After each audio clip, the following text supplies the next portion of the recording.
It's not about picking stocks. It's about picking the right portfolio. This is David. What do you see as the best pair trade between real AI growth like Nvidia long and non-AI CPU chips shorts? Thanks. And I wanted to ask this just because the South Korea exports, I don't know if you saw that. Yep. But, terrible. Very bad. And the big thing was semiconductors down, I think 33 or 34% year over year.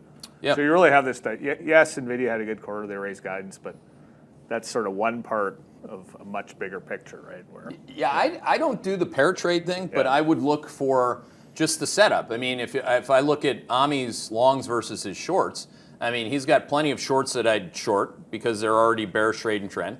And he's got plenty of longs that I would buy, which include names that I've called out in the last couple of days, which include like Datadog, DDOG. So that's what I would do. I'd look in the Tech Pro product. If you subscribe to that, that's where you'll find it. I subscribe.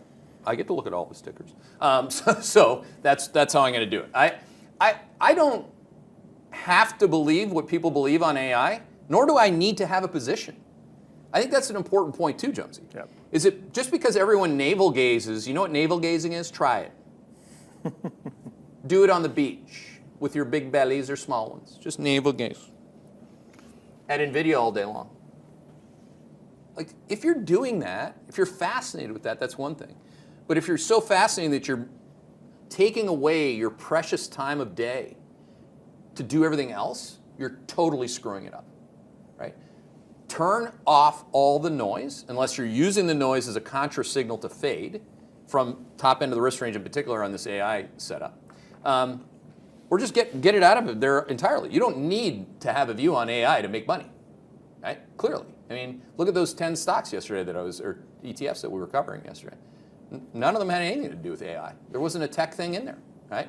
So, that's the answer. When I look at tech, I'll look at Ami's longs and shorts. When I look at something that goes bullish, trade and trend, it's called stopping out or don't touch it on the short side. You notice I didn't short XLK the whole way up.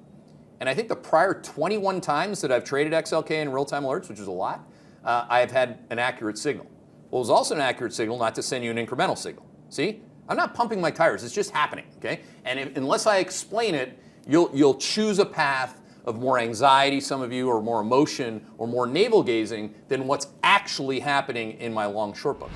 Hey there, Hedgeye Nation, or if you're not part of Hedgeye Nation, thanks for watching Hedgeye on YouTube. If you haven't already, make sure to click on the button below there. Subscribe to our YouTube page. You can also follow the link in the description to our website to get even more great investing content.